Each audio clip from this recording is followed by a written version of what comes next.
Hi everyone, so I am going to be doing the Mother Goose Hunt book tag. This is an original tag by Sam Dawson, channel that I have just discovered, so go check him out. It's a really good tag. So basically these are based off of, nursery rhymes. So, the prompts. Number 1 is Humpty Dumpty. Find a book where the death of a main character is not a surprise. I actually kind of struggled with this one. I was trying to think of books that wouldn't be spoilers. Books maybe told in third person with different characters, but then it's like, is this really the main character? Is this, is that? And then I finally realized that one of my favorite books starts out with the character already dead. And it's pretty much in like the first paragraph, the first page. And that is The Lovely Bones. So The Lovely Bones is told from the point of view of Susie, who is deceased when we first meet her in the story. She's a young girl who's been basically killed by her neighbor. It's a very heartbreaking book. I really enjoyed it. I know some people have issues with it. Some might have thought it was a little slow, and I can see that. But I really love the story and the imagery of like the afterlife and just all the things that happen. The ending, maybe, but I think the story in general was pretty good. Number 2 is Jack and Jill. Find a book where a secondary character is just along for the ride. This one was kind of hard because I like books that are like character driven, and a lot of my favorite books, even though you only get glimpses of other characters, you still kind of like their story. So I went with Gigi from Kiki's Delivery Service. I like his character, but he's basically where he is because of Kiki. Number 3 is Hickory Dickory Dock. Find a book with time travel. So I don't read a whole lot of books with time travel. I mean, not that I don't like them, I just haven't really had books. And now that I'm thinking of it, I actually have read a book with time travel, 2 books. So I'm going to have 2 answers for this one. One is The Vulnerable Gods by Todd Wittenmeyer, who is Todd the Librarian here on YouTube, BookTube, so go check his channel out. And a book I read years ago, which is A Time Cat. So The Vulnerable Gods basically has to do with scientists and traveling back to, oh God, I'm so sorry, Todd. I'm so bad at this. I believe the Ice Age. Or, no. A long time ago, okay. I'm so bad at that. And Time Cat, I think he traveled to Egypt, this cat, and some other places. I was a kid when I read that one, so. But they are both really good. I don't remember too much about Time Cat, because, again, I read it years ago.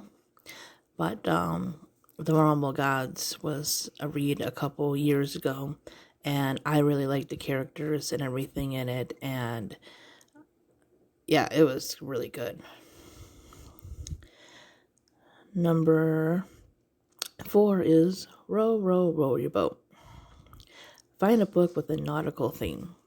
So for this one, I went with Challenger Deep, and it is a book that deals with a character that is dealing with mental health issues.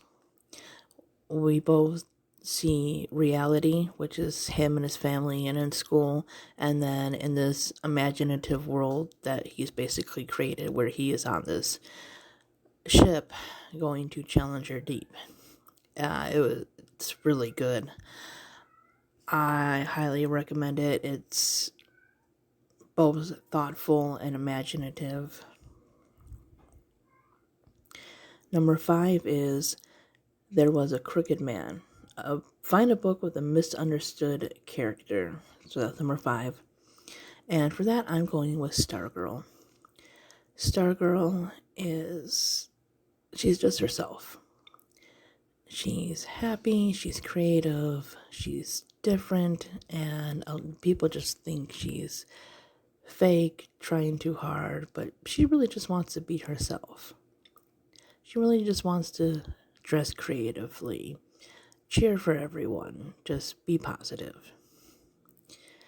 And a lot of times we can take things that are supposed to be good and just wreck them. Number 6 is Mary Had a Little Lamb. And for that one, I am going to go with Looking for Alaska. Looking for Alaska wasn't my most favorite. And the reason why it's, so the prompt is find a book with unrequited love. And I'm going to go with this one because Miles is basically in love with Alaska, who is, she has issues, and she also is dating somebody else. I think Looking for Alaska is one of those books where you might not get the message when you first read it because of what's there on paper. A lot of times you can judge a book by its genre, its target audience, one of the characters, its writing styles, and you may or may not like it. And if you do like it, there still might be points that you'll miss because of certain things that are right in front of your face, and you don't see the meaning behind certain things. Like, you'll see what you can see and like what's right there, but not always read between lines. And so I think eventually I'm going to go back and reread Looking for Alaska, because I think I might like it a little bit better the next time around. Alright. 10 Little Monkeys. Find a book or author that's been controversial. So for this one, I'm going with To Kill a Mockingbird. Certain words in there, and the subject matter of racism and all that. It's a very important book to read amongst other books. But yeah, that's still kind of controversial. Actually, there's a whole lot of controversial books that really don't make sense now.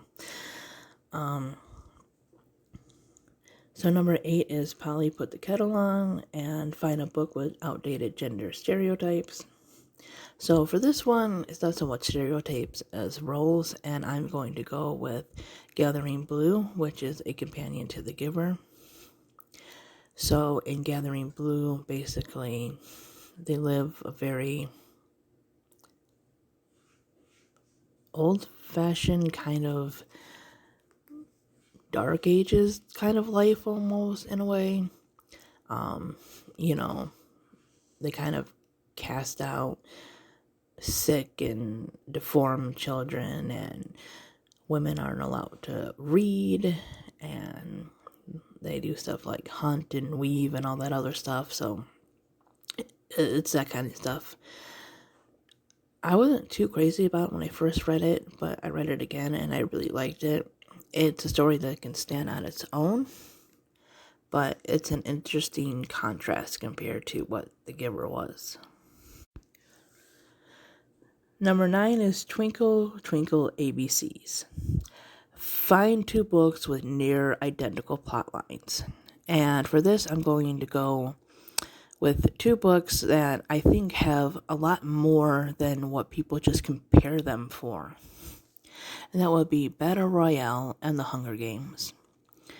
So when people bring up The Hunger Games, it's like, well, Battle Royale is more violent and everything, but even Battle Royale has much more than violence to it. It's about a class, a group of kids that know each other that is forced to do horrible things for their own survival.